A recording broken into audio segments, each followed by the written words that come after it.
اس درخواست کرنے میں کملی والے سرکار فرما رہے ہیں اتنا روئیں گے کہ آنسو ختم، خون شروع ہو جائے گا، گڈھے پڑ جائیں گے، اور گڈھے اتنے خطرناک ہوں گے کہ اگر ان میں کشتیاں چھوڑ دی جائیں تو کشتیاں چل جائیں۔ عجیب و غریب، اتنا رونا، اتنا رونا، اتنا بلکنا، اتنا بلبلانا، آنسو ختم، خون شروع، لیکن ایک دن کا رونا نہیں۔ سأل سائل بعذاب واقع للکافرین لیس له دافع من اللہ ذی المعارج۔ یہ پڑھو قرآن پاک کی صورتیں اور آیتیں جس میں اللہ یہ فرماتا ہے کہ ایک دن 50,000 سال کے برابر ہوگا۔ کتنا روئے گا آدمی؟ صدیاں ہو سکتا ہے گزر جائیں، صدیاں گزر جائیں، لیکن یہ رونا اللہ کے دل کو پگھلا نہیں پائے گا، یہ رونا اللہ کے دل کو نہیں پگھلا پائے گا۔ آج میرے بھائیوں، دوستوں، عزیزوں، بزرگوں، اگر ہم یہ چاہتے ہیں اور انسانیت یہ چاہتی ہے اور دنیا میں بسنے والے لوگ یہ چاہتے ہیں کل رب کو رب کہنا کام آ جائے، اس دنیا کے اندر رب کے ماننے والے اور رب کی ماننے والے بن جائیں، کل رونا کام نہیں آئے گا۔ آج ذرا سا رونا اللہ کی رحمت کو متوجہ کرنے کے لیے کافی ہے۔ ایک آدمی کی آنکھ سے آنسو بہ جائے، ایک ندامت کا آنسو، ایک شرمندگی کا آنسو، ایک شرمندگی کا آنسو آدمی کی آنکھ سے نکل جائے، کتنا؟ حضور اکرم علیہ السلام فرما رہے ہیں بہت معمولی، بہت معمولی، مکھی کے سر کے برابر۔ مکھی کتنی بڑی، اور اس اتنی چھوٹی سی مکھی میں اس کا سر، اس کے برابر اگر کوئی بندہ یہ کہہ دے کہ اللہ میں معافی چاہتا ہوں، اے اللہ میں نے اپنی بہنوں پر بہت ظلم کیا، اے اللہ میں نے اپنی پھوپھی پر بہت ظلم کیا، میں نے اپنے چچا پر بہت ظلم کیا، اے اللہ میں نے اپنے چھوٹے بھائی پر بہت ظلم کیا، اے اللہ میں نے اپنے بھائیوں کو ستایا، اپنے پڑوسیوں کو ستایا، اپنے رشتہ داروں کو ستایا، اے اللہ میں نے اپنی ماں کو ستایا ہے اور باپ کو ستایا ہے اور بیوی کو ستایا ہے اور بچوں کو ستایا ہے، اپنے رشتہ داروں کو ستایا ہے، اے اللہ آج میں تجھ سے معافی مانگتا ہوں، خدا مجھے معاف کر دے۔ یہ ندامت کا ایک آنسو اس کے سارے گناہ معاف کرانے کے لیے کافی ہے۔ حقوق العباد میں اگرچہ یہ بھی ہے کہ جن کا دل دکھایا ان سے معافی تلافی کر لے اور اللہ سے توبہ کر لے، اللہ دنیا کا معاملہ دنیا میں صاف کر دے گا۔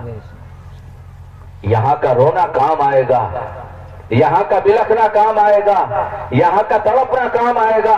ہو نہیں سکتا کوئی آدمی اللہ کے سامنے ہاتھ اٹھائے اور اللہ سے اپنی مرادیں مانگے اور مانگتے مانگتے اس کا وجود اتنا بے چین ہو جائے کہ اس کی آنکھ سے آنسو جاری ہونے لگے، اس یقین اور تصور کے ساتھ کہ اللہ تیرے علاوہ کسی کی عبادت کرنے والا میں نہیں، اے اللہ اس مسئلے کو تو ہی حل کر سکتا ہے، مجھے تو ہی معاف کر سکتا ہے اور میری پریشانیاں تو ہی حل کر سکتا ہے۔ اس یقین اور جذبے کے ساتھ اگر کسی کی آنکھ سے آنسو ٹپکتا ہے، اللہ کا غیبی نظام حرکت میں آ جاتا ہے۔ یاد رکھو میرے بھائیوں، میں کسی جوش میں نہیں بول رہا، میں پورے اعتماد کے ساتھ عرض کر رہا اور پورے یقین کے ساتھ آپ سے کہہ رہا اور کتابوں کا مطالعہ کر کے آپ سے عرض کر رہا، تاریخ پڑھ کر آپ سے کہہ رہا، اللہ والوں کی داستانیں سن کر آپ سے کہہ رہا، معتبر لوگوں نے جو باتیں لکھی ہیں وہ پڑھ کر آپ سے عرض کر رہا۔ جب بندہ اللہ کے سامنے روتا ہے اور گڑ گڑاتا ہے اور مچلتا ہے اور یہ کہتا ہے اللہ تیرے علاوہ مسئلہ حل کرنے والا کوئی نہیں، اور وہ آنسو ٹپکاتا ہے، خدا کا غیبی نظام حرکت میں آ جاتا ہے۔ دنیا کے اندر ایک اللہ والا گزرا ہے جسے لوگ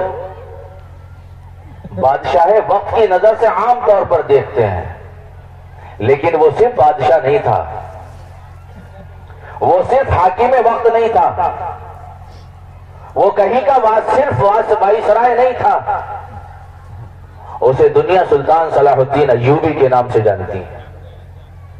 لکھنے والوں نے ان کے زمانے کے اندر لکھا سلطان مصر و شام، ان کی حکومت کا دائرہ مصر اور ان کی حکومت کا دائرہ ملک شام تک، وہ صرف حاکم وقت نہیں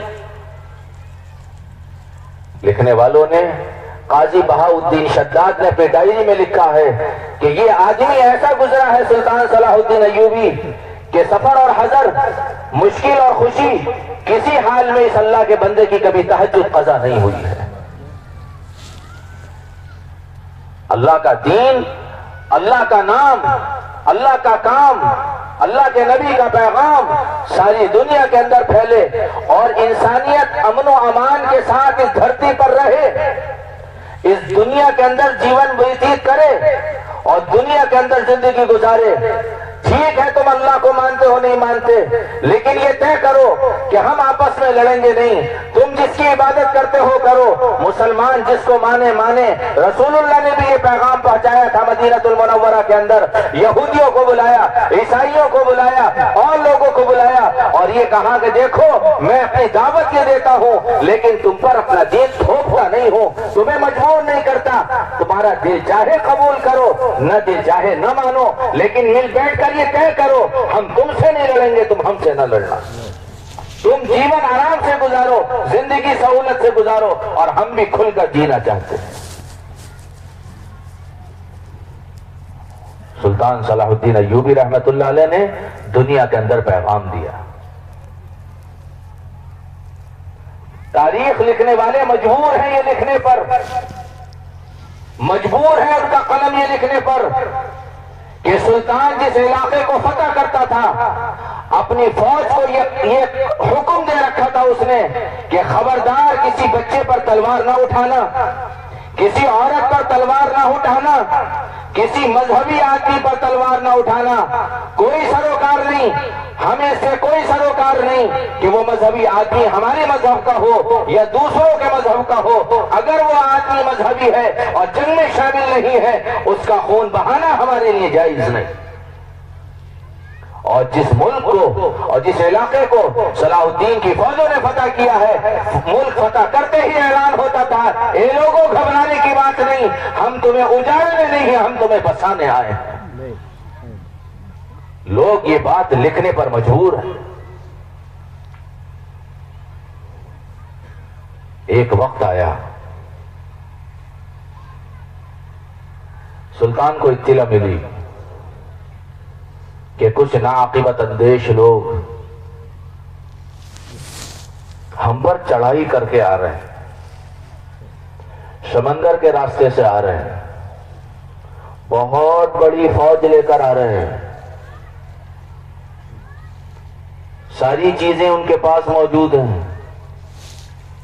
اور قسم کھا کر آئے ہیں کہ ہم ان کا وجود مٹا دیں۔ دنیا میں ایک ریت ہے، دنیا کا ایک مزاج ہے، چھوٹے بچے کو اگر کوئی ستانے آتا ہے وہ اپنی ماں کے پیروں سے چپٹ جاتا ہے۔ اس بچے کو یہ تصور ہے، اسے یقین ہے کہ اس کے حملے سے مجھے میری ماں ہی بچا سکتی ہے، اس تکلیف سے مجھے میری ماں بچا سکتی ہے۔ ایک بندہ کمزور سا، ایک بندہ ضعیف سا، مدتیں گزر گئی اللہ کا پیغام سناتے سناتے، مدتیں گزر گئی اللہ کے نبی کا پیغام سناتے سناتے، لوگ جان کے دشمن بن گئے اور قسمیں کھا کر آئے کہ نہ اس کو چھوڑنا ہے نہ اس کے ماننے والوں کو چھوڑنا ہے، اور سمندر کے راستے سے وہ بحری بیڑا آنے لگا۔ صلاح الدین ایوبی کو جب اطلاع پہنچی کمزور آدمی ہو چکا ہے، بوڑھا ہو چکا ہے، مسلمانوں کی فوج تھک چکی ہے، لڑنے کی پوزیشن میں نہیں، مقابلہ کرنے کی طاقت نہیں، مسلمانوں کی طاقت بہت کم، آنے والی طاقت بہت زیادہ۔ سلطان نے آسمان کی طرف دیکھا، اپنی فوج کو دیکھا، اپنے وجود کو دیکھا، اپنی داڑھی پکڑ کر اپنے داڑھی کے سفید بالوں کو دیکھا۔ دن گزر گیا بے چینی میں، رات ہوئی، بیت المقدس میں عشاء کی نماز پڑھی، نماز سے فارغ ہونے کے بعد ایک ایک کر کے سارے نمازی مسجد سے چلے گئے۔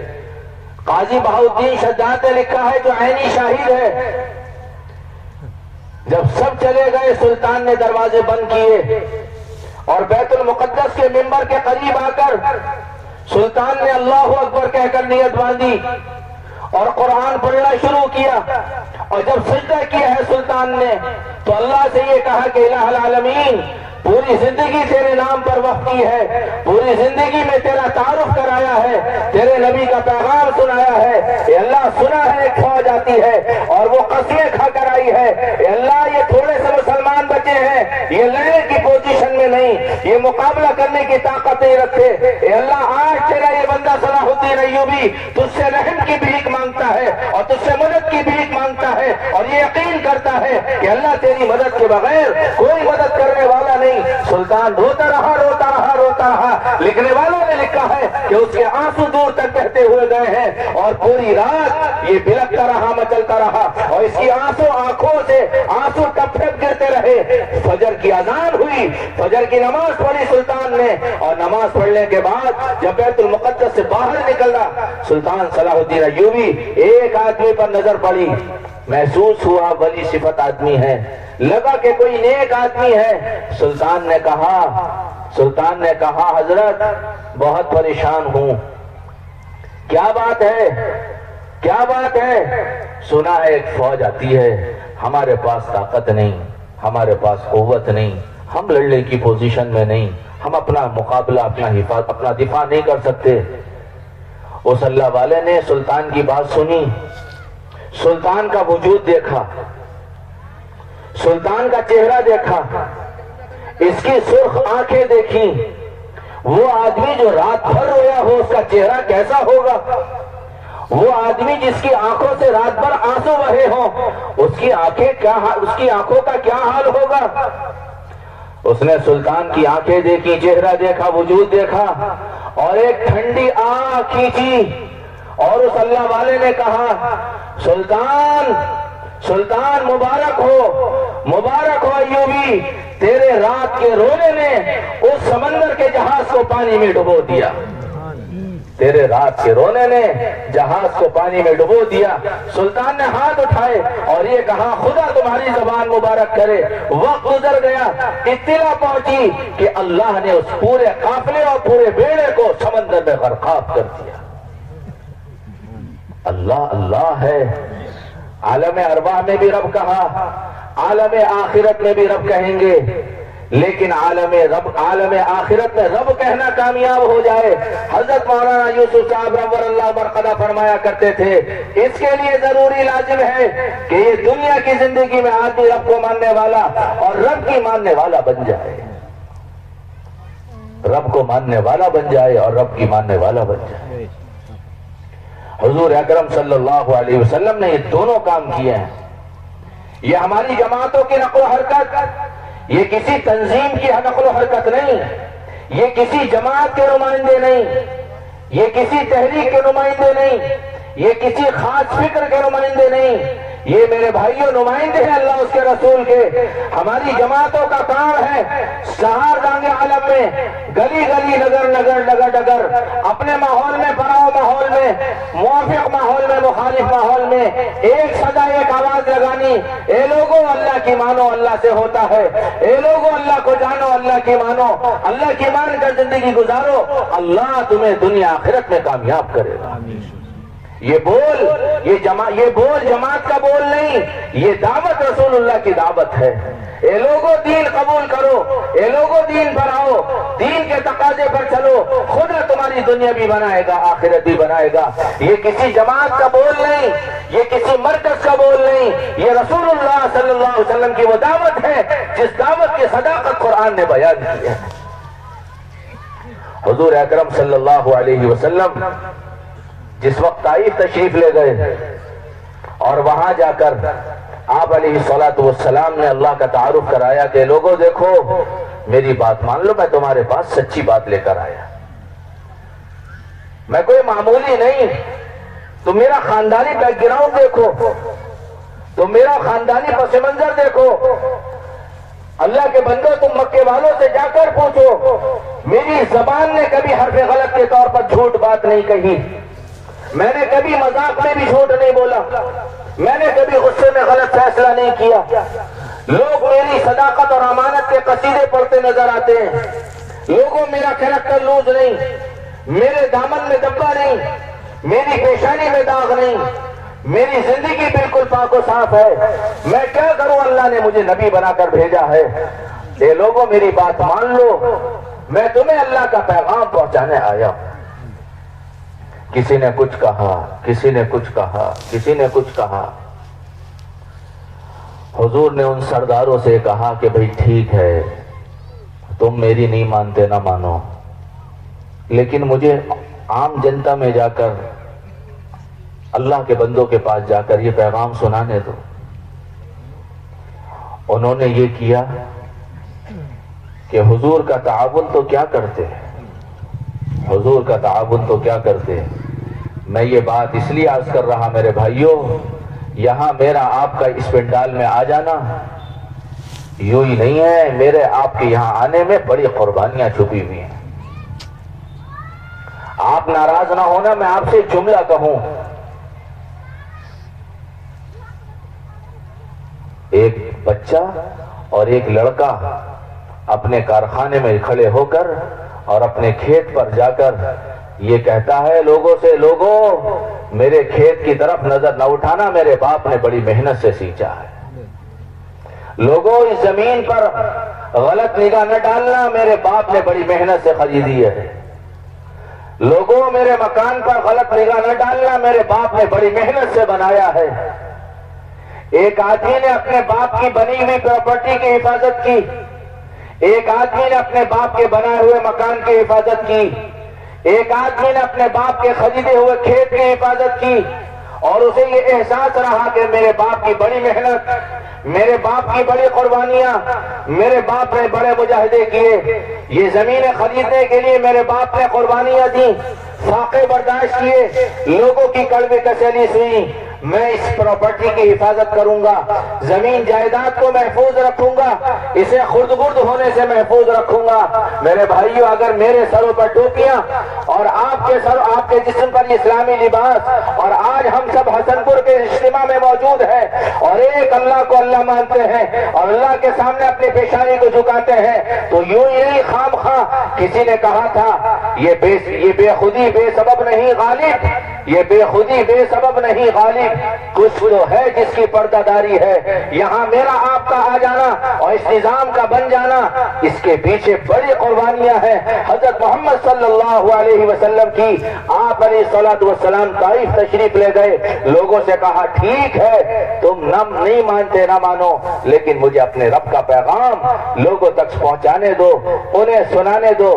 انہوں نے طائف کے لوگوں کو، چھوٹے لڑکوں کو، بچوں کو، نوجوانوں کو تیار کیا کہ یہ آدمی آیا ہے، مکہ المکرمہ سے آیا ہے، اسے مار مار کر باہر نکالنا ہے۔ انہوں نے حضور اکرم علیہ السلام کا وہ تماشا بنایا، شاید دنیا میں کسی کا بنا ہو۔ پھول جیسے جسم پر، نبی اکرم علیہ السلام کے پھول جیسے جسم پر پتھروں کی جو بارش ہوئی ہے۔ ایک لکھنے والے نے عجیب جملہ لکھا، واقعتاً پڑھ کر دل ٹوٹ گیا اور آنکھ سے آنسو بہنے لگے۔ اس جملے لکھنے والے نے لکھا کہ جس وقت رسول اکرم علیہ السلام پر پتھروں کی بوچھار ہو رہی تھی اور پتھر مارے جا رہے تھے، آپ زبان حال سے شاید یہ کہہ رہے تھے، اے لوگوں پتھر مارنے ہو تم شوق سے مارو، دائیں طرف سے مارنا چاہو مارو، بائیں طرف سے مارنا چاہو مارو، پیچھے سے مارنا چاہو مارو، لیکن میرا آگے کا راستہ چھوڑ دو، تم پتھر مارتے رہو، میں اپنے رب کا پیغام سناتا رہوں۔ لوگ مارتے رہے، آپ چلتے رہے، پیغام سناتے رہے، چلتے چلتے نوبت یہاں تک آئی کہ آپ غش کھا کر گر گئے، خون بہتا رہا۔ حضرت زید رضی اللہ تعالی عنہ حضور کے رفیق سفر تھے، حضرت زید نے آپ کو اپنے ہاتھوں میں اٹھایا اور لے کر چلے، اور ایک درخت ملا، اس کی جڑ میں لا کر آپ کو بٹھا دیا۔ آپ کو ذرا سا ہوش آیا، دور بیٹھا ایک آدمی تھا، اس نے دیکھا کہ یہ آدمی کون ہے جس کے پورے جسم سے خون کے فوارے نکل رہے ہیں۔ اس نے پہچانا یہ تو محمد بن عبداللہ ہے۔ وہ باغ تھا عتبہ بن ربیعہ کا، حضور کا کٹر مخالف، کٹر دشمن، خون کا پیاسا۔ حضور اکرم علیہ السلام کی حالت دیکھی، جسم سے خون نکلتا دیکھا، اس کا دل پگھل گیا، اپنے کمرے میں گیا، پلیٹ لے کر آیا، انگور کا خوشہ پلیٹ پر رکھا، اپنے غلام عداس کو بلایا اور یہ کہا عداس یہ پلیٹ لے اور بھاگا چلا جا، دیکھ محمد بن عبداللہ لہو وہاں زخمی بیٹھے ہیں، اور ان سے کہنا کہ میرے مالک نے تمہیں اپنی رشتہ داری کا واسطہ دیا ہے اور میرے مالک کے ہدیے کو ٹھکرانا نہیں، خدا کے واسطے انگور کھا لو، اس کا ہدیہ استعمال کر لو اور مجھ پر احسان کر دو، میرے ہدیے کو ٹھکرانا نہیں، واپس نہ کرنا۔ عداس وہ انگور لے کر دوڑا، حضور اکرم علیہ السلام کے پاس پہنچا، آپ کی خدمت میں پیش کیے کہ اے محمد میرے مالک نے اور آقا نے آپ کو یہ ہدیہ بھیجا ہے، رشتہ داری کا واسطہ دیا ہے، رد نہ کرنا، آپ کی حالت میرے مالک سے دیکھی نہیں جاتی، آپ استعمال کر لیں کچھ طاقت آ جائے گی۔ آپ نے پوچھا تو کون ہے؟ کہ جی میرا نام عداس ہے۔ کہاں کا رہنے والا ہے؟ کہ جی میں نینوا کا رہنے والا ہوں۔ اچھا وہ نینوا، وہاں تو میرا ایک بھائی رہتا تھا۔ تمہارا بھائی؟ محمد تم مکہ المکرمہ کے رہنے والے، نینوا کہاں، مکہ المکرمہ کہاں، تمہارا بھائی وہاں کیسے آ گیا؟ ارے ہاں میرا ایک بھائی وہاں رہتا تھا، یونس ابن متہ کا نام سنا ہے؟ کہ ہاں سنا ہے، وہ تو اللہ کے نبی تھے۔ ہاں وہ اللہ کے نبی تھے، میں بھی اللہ کا نبی ہوں، جو پیغام وہ لے کر آئے تھے وہی پیغام میں لے کر آیا ہوں۔ عداس میں تجھے دعوت دیتا ہوں، تو مسلمان ہو جا، تو اسلام قبول کر لے۔ عداس نے ہاتھ جوڑ کر کہا اے محمد میں کوئی بڑا آدمی نہیں، معمولی آدمی ہوں، میں اپنے آقا کا غلام ہوں۔ دنیا کے اندر غلاموں کا کوئی مذہب نہیں ہوتا، غلاموں کا مذہب وہ ہوتا ہے جو اس کے آقا کا ہوتا ہے، میں اسلام قبول نہیں کر سکتا۔ آپ نے ارشاد فرمایا عداس یہ انگور لے جا اور اپنے مالک سے کہہ کہ اگر ان کو مجھ پر ترس آتا ہے اور رحم آتا ہے تو وہ تجھے اجازت دے دے، تو میرا کلمہ پڑھ کر مسلمان ہو جا۔ عداس گیا اپنے مالک کے پاس، عتبہ بن ربیعہ سے کہا کہ وہ یہ کہتے ہیں کہ اگر تمہیں میری حالت پر رحم آتا ہے اور ترس آتا ہے اور تم مجھ پر پیار کرتے ہو اور تمہیں مجھ پر ترس آتا ہے تو تم مجھے اجازت دے دو میں ان کا کلمہ پڑھ لوں۔ عتبہ بن ربیعہ نے یہ کہا عداس محمد بن عبداللہ ہمارے دشمن ہیں، محمد بن عبداللہ کی ہماری لڑائی ہے، لیکن اس وقت ان کی حالت دیکھی نہیں جاتی، ان کا حلیہ پہچاننے میں نہیں آتا، ان کا خون تھمتا نظر نہیں آتا۔ عداس ہم نے اپنی دشمنیاں اٹھا کر رکھ دی، اگر ان کو سکون تیرے مسلمان ہونے سے ملتا ہے تو میں تجھے اجازت دیتا ہوں تو کلمہ پڑھ کر ان کو سکون پہنچا دے۔ حضرت محمد صلی اللہ علیہ وسلم نے یہ قربانیاں دی ہیں لوگوں کو تعارف کرانے کے لیے کہ لوگوں دیکھو رب سے وعدہ کر کے آئے ہو، قیامت میں رب کہو گے، وہ رب کہنا تمہارے کام آ جائے، اس کے لیے رب کو ماننے والے اور رب کی ماننے والے بن جاؤ۔ ہماری جماعتوں کا کام ہے ساری دنیا کے اندر اللہ کا تعارف کرانا۔ خدا پاک کی قسم اس کے علاوہ کچھ نہیں، ایک بندے کو اللہ سے جوڑ دو، ایک بندے کو مسجد لے آؤ، ایک بندے کو تعلیم کے حلقے میں بٹھا دو، اس کو جینے کا سلیقہ سکھا دو، میرے بھائیوں خدا اس سے بہت خوش ہوتا ہے۔ حدیث پاک کے اندر فرمایا کہ جو بچھڑا ہوا بندہ اللہ کے قریب آ جاتا ہے، معافی مانگ لیتا ہے، اللہ کو اس سے اتنی خوشی ہوتی ہے جتنی خوشی بہت زمانے سے غائب کوئی رشتہ دار ہو اور وہ اچانک آ جائے، جتنی خوشی اس کے اچانک آنے سے اس کے گھر والوں کو ہوتی ہے، اس سے زیادہ خوشی ایک بھٹکے ہوئے انسان کے اللہ کے در پر آنے سے اللہ کو ہوتی ہے۔ اس لیے میرے بھائیوں، دوستو، عزیزوں، بزرگوں، یہ نیت کرو، ارادہ کرو، عزم کرو، حوصلہ کرو، مسئلہ چلے 4 مہینے کا نہیں۔ میں پوری ذمہ داری کے ساتھ اور ہوش کے ساتھ آپ سے عرض کر رہا، مسئلہ صرف چلے 4 مہینے کا نہیں، مسئلہ 4 ماہ 5 ماہ کا نہیں، مسئلہ اندرون اور بیرون کا نہیں، مسئلہ سالانہ ماہانہ ہفتے واری روزانہ محنت کے نظام کا نہیں۔ یہ طے کرو اللہ کا پیغام پہنچانے کے لیے اور رسول اللہ کا پیغام پہنچانے کے لیے اپنی زندگی لگائیں گے۔ مال کی ضرورت پڑے گی مال کھپائیں گے، جذبات قربان کرنے کی ضرورت پڑے گی جذبات لگائیں گے، خواہشات لگانے کی ضرورت پڑے گی خواہشات لگائیں گے۔ ان ساری چیزوں کی قربانی دینے کے ساتھ ساتھ، ان ساری چیزوں کی قربانی دینے کے باوجود اگر اللہ کو یہ قربانی پسند آ جائے، پوری ذمہ داری کے ساتھ عرض کر رہا، سودا نفع کا ہے نقصان کا نہیں۔ اس لیے میرے بھائیوں دوستوں عزیزوں بزرگوں، پورے اعتماد پورے یقین کے ساتھ اللہ کے دین کی محنت میں لگنا۔ کیا ملے گا اس پر ملے گا کیا؟ مجھے ایک حدیث پاک یاد آ رہی ہے، بس وہ سنا کر اپنی بات مکمل کر رہا۔ اس محنت پر ملے گا کیا؟ ہم اپنی دکان بند کریں، کیا ملے گا؟ کہ جی میں کھیت چھوڑ کر جاؤں مجھے کیا ملے گا؟ میں اپنے چھوٹے بچوں کو چھوڑ کر جاؤں کیا ملے گا؟ یقیناً اس مجمع میں ایسے لوگ موجود ہوں گے جو بلکتے چھوٹے بچوں کو چھوڑ کر آئے۔ یقیناً اس مجمع میں ایسے لوگ ہوں گے جو اللہ کے راستے میں جانے کے لیے جوان بیوی چھوڑ کر آئے۔ یقیناً اس مجمع میں ایسے لوگ ہوں گے جو قرض لے کر آئے۔ یقیناً اس مجمع میں ایسے لوگ ہوں گے جو اپنی بیماری کے ساتھ اپنا بستر لے کر آئے۔ یقیناً اس مجمع میں ایسے لوگ ہوں گے جو مقدموں کے ساتھ اس مجمع میں آئے۔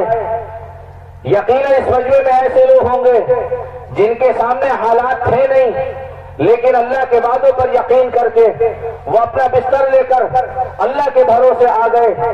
ایک آدمی نے مجھ سے اجتماع میں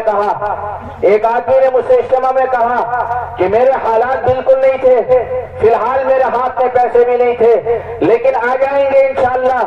میں کچھ بھی دے کر نہیں آیا اور کچھ بھی اپنے پاس اپنے ساتھ لے کر نہیں آیا۔ میں آپ سے ابھی سن 75 کی بات عرض نہیں کر رہا، ابھی 3-4 مہینے کے درمیان کی بات عرض کر رہا۔ اس نے میرے کان میں کہا کہ میرے